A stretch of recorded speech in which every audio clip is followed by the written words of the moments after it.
Stephanie Kelton is Associate Professor and Chair of the Department of Economics at the University of Missouri, Kansas City. She is also Editor-in-Chief of the top-ranked blog, New Economics Perspectives, and a member of the Top Wonks Network of the nation's best thinkers. Her book, The State, the Market, and the Euro 2001, predicted the debt crisis in the Eurozone, and her subsequent work correctly predicted that 1, quantitative easing would not lead to high inflation. 2, government deficits would not cause a spike in U.S. interest rates. 3, the S&P downgrade would not cause investors to flee treasuries. And 4, the U.S. would not experience a European-style debt crisis. Professor Shelton is a frequent commentator on national radio and television. She consults with policymakers, investment banks, and portfolio managers across the globe. Please welcome Stephanie Kelton.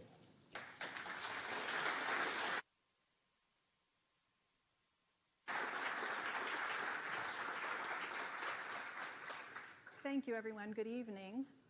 So I have just 10 minutes to tackle a question of pretty enormous magnitude. And I think, as the introductory remarks suggested, there is really not an easy, quick way to answer a question like this. In fact, I think it's important to recognize that if you believe there is a quick, simple answer to the question, does more government help or hurt, you are probably not thinking very carefully. You're probably oversimplifying, shall we say, things. And so, but we do just have 10 minutes, so I have to simplify to some extent, and I have to figure out how exactly to attack this question, from which angle am I going to focus my remarks. And because I am not just an economist, but a macroeconomist, I'm going to tend to focus on the role of government in the economy, and whereby government I primarily mean the federal government, and whereby the economy I mainly mean the national economy. So I'm not as much talking about state and local government and their decisions and the impacts on state and local governments, all right? So if your answer to this question, what is the best way for government to improve the economy, is a very short list of things. Maybe that includes something like the following. It's really just simple. It's one thing. Just limit the size of government, and everything else will take care of itself. Again, you're probably oversimplifying. Now, I'm going to use this as an example, and my position is going to be counter in many ways to the philosophy that you see here. But I'm not accusing Congressman Ryan of holding such a simplistic view as the one that I just put up, right? That there's only one thing one needs to do. But I do think it serves as a good example of a philosophy that tends to suggest that the role of government, the best way to improve the economy is, look, we believe that a renewed commitment to limited government will unshackle our economy and create millions of new jobs and opportunities for all people of every background to succeed and prosper. Under this approach, the spirit of initiative, not political clout, determines who succeeds. Okay? So that's the philosophy, and here's the way I see it playing out in practice. Okay, when we translate the philosophy into actual economic policy, I think it generally looks something like the following. What you really need to do is unshackle the job creators, the makers in our economy, who are burdened by the oppressive taxes. And if you would just free them, liberate them, jobs and money, tax revenue will come raining down on the economy. Okay, this is the philosophy in practice. Unshackle the spirit of initiative. So Lucy tells Charlie Brownback what to do. And she shows him the rationale. And it's got good economics behind it. This is what Lucy says, right? Let me show you why this will work. So she produces the Laffer curve. Now, the Laffer curve is something that you can find in virtually any economics textbook. particularly a macroeconomics textbook, and it is named after its developer, an economist by the name of Art Laffer, who went to dinner one evening a little over 3 decades ago in Washington, D.C. with a couple of journalists and a fellow economist, and on the back of a napkin sketched out this curve. And what Laffer argued was that taxes are too high, and that if you reduce marginal tax rates, in particular on incomes at the very top, that what you will do is so incentivize the job creators that they will not be able to help themselves, because the incentive is there for them now to go out and make something and produce something, hire some people, be an entrepreneur. It gets your spirit up. The tax cut will do it. So not only will you end up with more jobs and more output, Lerner said, you'll actually end up with more tax revenue. You cut marginal tax rates from this level or this level down to this level, and tax revenues actually increase. It's magnificent. You won't believe it. John Kenneth Galbraith was the chief economist for JFK, and Galbraith, sort of mocking this position, said, well, Laffer basically is telling us that the poor won't work because they have too much money, and the rich won't work because they have too little. All right? So Art Laffer gets an invitation, because he's still around, and he consults with policymakers all over the country. And so Governor Brownback invites Art Laffer out to Kansas. Come out and help us. We want to create some jobs here in Kansas. We need some advice. Tell us what to do, Art. So Art shows up and collects his $70,000 consulting fee, paid for by the taxpayers in the state of Kansas. And Laffer tells the governor what to do. What does he say?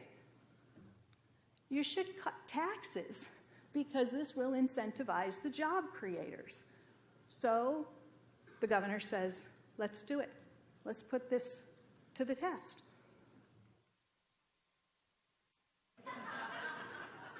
It's sort of like the economics of the Field of Dreams. If you've seen the movie, it's the idea that if you build it, they will come.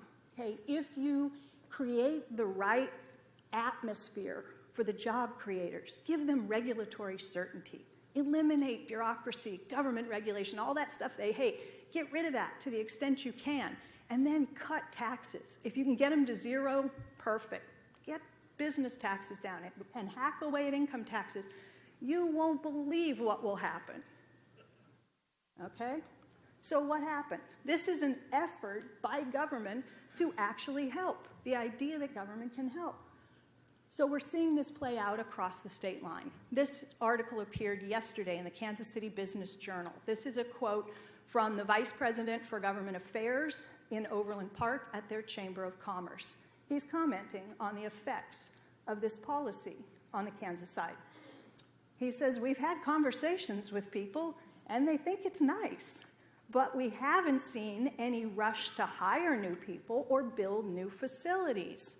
There's still the tendency to wait for the demand first. It's unusual to take the approach to build up the supply and expect the demand to come later, to follow. Wait a minute. If you build it, they will come. You're just supposed to create the incentives. What's going on? I think a better question is not, did it help, but for whom is it helping? Okay, Kansas is lagging behind the nation as a whole. Private sector job growth in Kansas is a full percentage point lower than the national average. We have fallen behind the state of Missouri, Oklahoma, and Colorado. The Kansas Legislative Research Department, a nonpartisan department, estimates that by 2018, Kansas will have lost, not gained, a la Laffer curve, $4.5 billion in revenue. The bottom 20% of taxpayers in Kansas are paying now, on average, $166 more in income tax, while the 1% are paying, on average, nearly $20,000 less. So it does help. It certainly appears to be helping the governor's challenger, who is leading In all but one of the polls that I have seen, and I'm watching pretty closely, he's leading in every demographic category, including with men and women. He's leading in all age groups. He's leading in all racial groups. The one category where the governor is doing better than his Democratic challenger is with those who have only a high school degree. The problem, I think, with this philosophy, that all you need to do is deregulate and cut taxes, and the job creators will do their thing, is that it presupposes the most important part of capitalism, and that is demand. Capitalism runs on sales, and spending creates income. We have arrived at a point with the national dialogue where we are vilifying spending in the economy. We've made it the enemy. Capitalism runs on sales. One person's spending is another person's income. And income leads to sales. When our income goes up, consumption goes up. And that means you're buying things, and that means our businesses have customers. Sales lead to jobs. Businesses hire when they're swamped with demand, not when you dangle a tax cut carrot in front of them. Capitalism is a system that works well only when there are enough customers spending enough money to keep sales and profits growing. We've got a long experience with capitalism in this country. This graph goes all the way back to 1875. Those gray bars that you see there are either recessions or depressions. The thicker the bar, the more severe the downturn. You can see that in our past history, going back to 1875, we used to have depressions all the bloody time. Government was very small back then, only 5% of the total economy. We had no Federal Reserve for most of that period, and we had a gold standard. And we had absolutely huge swings in output and employment. The business cycle was off the charts. We were everywhere. Then we had Roosevelt and the New Deal. And we institutionalized a bigger government that was there to provide a stabilizing force in the economy that kept incomes up in a downturn. So recessions replaced depressions. They came much less frequently, and they were far less severe than they had been. Even the Great Recession, the thing we experienced most recently, pales in comparison to our long-term history. Hey, we were hemorrhaging jobs during the Great Recession. At one point, we were losing 800,000 jobs every month in the US. An absolute catastrophe. And this is how government helps. We institutionalized, after World War II, a system that buttresses those downturns. It works like a shock absorber in your car. So when you hit the bumps, you don't have to take on the massive wallop that you would otherwise take on because government deficits cushion the blow. When unemployment goes up, this is the unemployment rate, this is the government deficit. You can see how they move in almost perfect opposing motion, right? So when the unemployment rate goes up, the government's deficit goes up. And when unemployment comes down, deficits come down. And it happens every single time. And the reason it's important is because when the economy experiences a recession, and it will, and it always will, when the economy goes into recession, people lose their jobs. You lose your job, you lose your income. With no income, you don't pay income taxes. So government tax revenues go off a cliff. At the same time, spending to support the unemployed, unemployment compensation, food stamps, Medicaid, and the like, those types of spending automatically increase. That's why they're called automatic stabilizers. It doesn't take a permission slip from Congress. We don't need these guys to work together to do what needs to be done to stop the free fall. We've institutionalized it so that the changes happen automatically and they keep the economy from spiraling from a recession into a full-blown depression. It's one important way that government helps. Here's how government hurts. When we watch the deficit increasing, and because the Great Recession was so severe, the deficit increased a lot. We had a deficit that increased to something like 10, 11% of our GDP, and policymakers start to panic. And they start to fight over the increasing deficit. And then they start to try to figure out how to fight against the increasing deficit. It's like being at the wheel of your car when your car goes into a skid, and your instinct is to turn the wheel in the opposite direction. But we all know that's exactly the opposite of what the manual tells you to do. When your car goes into a skid, you're supposed to turn the wheel into the skid. That's how you regain control. That's how you regain balance. We have the wrong impulse. We're trying to fight against the increasing deficit by reducing spending, by raising taxes, doing things that are designed to reduce the deficit, but which only make the economy weaker. So we've got two political parties. One of them runs around telling everybody that we have a spending problem, by which they mean we need to be spending less. The other party says, no, no, no, you've got this all wrong. It's not a spending problem at all. It's a revenue problem, by which they mean we need to raise taxes. And don't you know, both of these things take income out of the economy, which reduces spending, which kills sales, which kills jobs. So we've got two political parties doing harm. To keep the recovery going, and it does appear to be weakening, we've got to make sure there are enough customers to keep the demand high enough to keep sales and profits high. Once sales and profits falter, that's when businesses begin to cut production and lay off workers. We got to have the demand. Question is, where's it going to come from? It can only come from three places. It's us in the private sector, it's the government, or it's the rest of the world.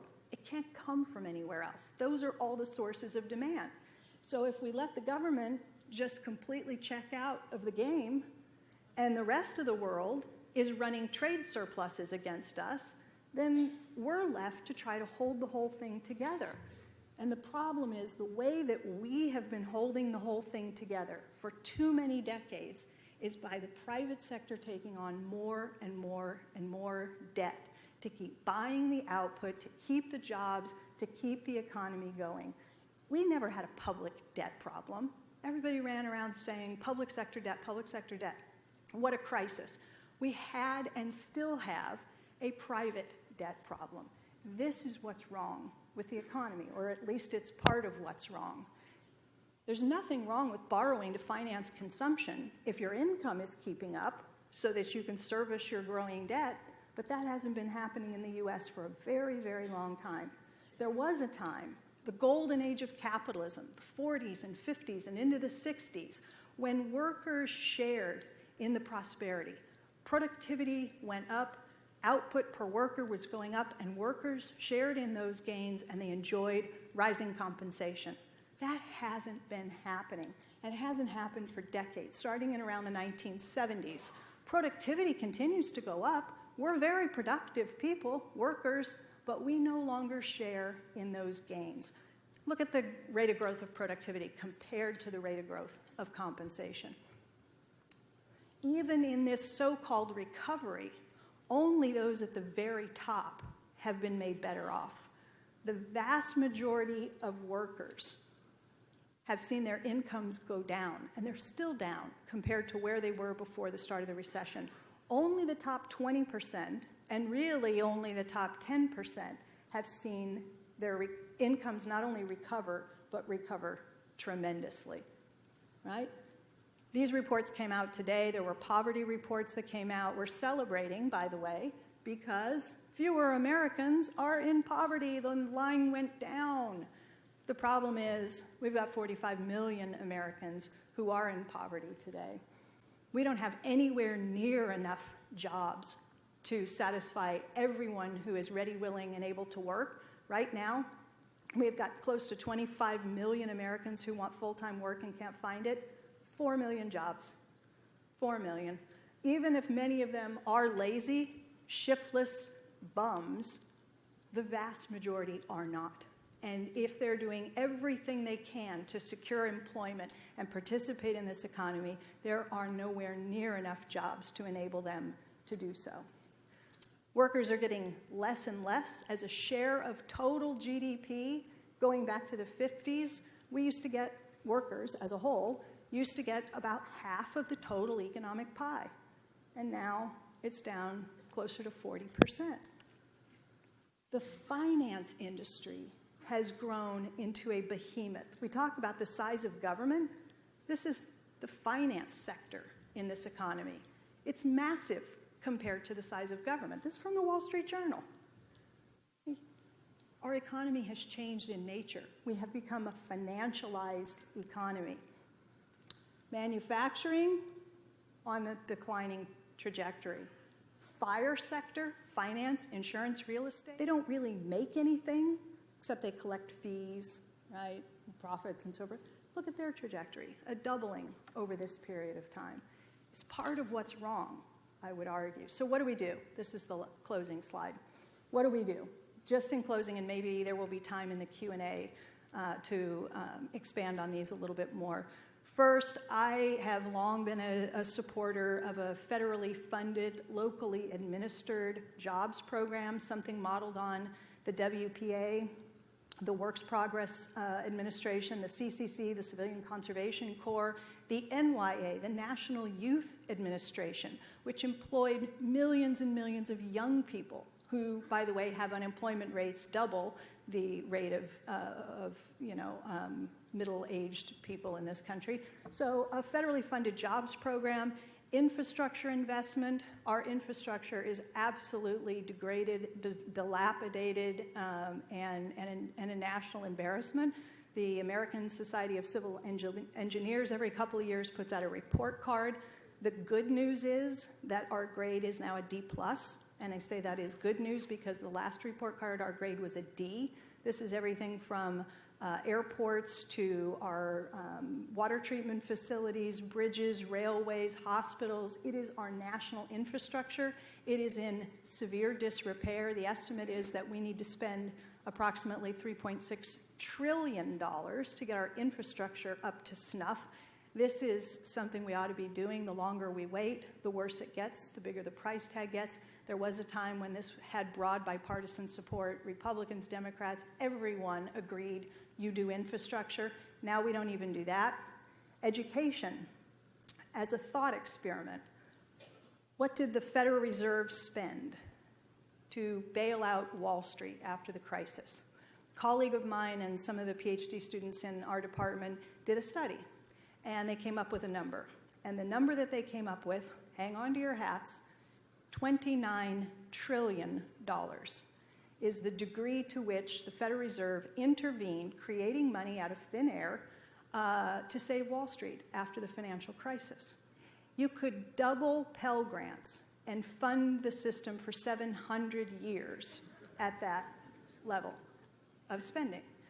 Okay, we have a student debt problem that I'm sure many in the room, especially the students, are well aware of. There are ideas there, and of course we needed to be doing much more to spend on research, innovation, technology. These are the sorts of things that lay the foundation for long-term prosperity in the economy. It's infrastructure, it's education, and it's technology and innovation. So those are my opening remarks. Thanks very much.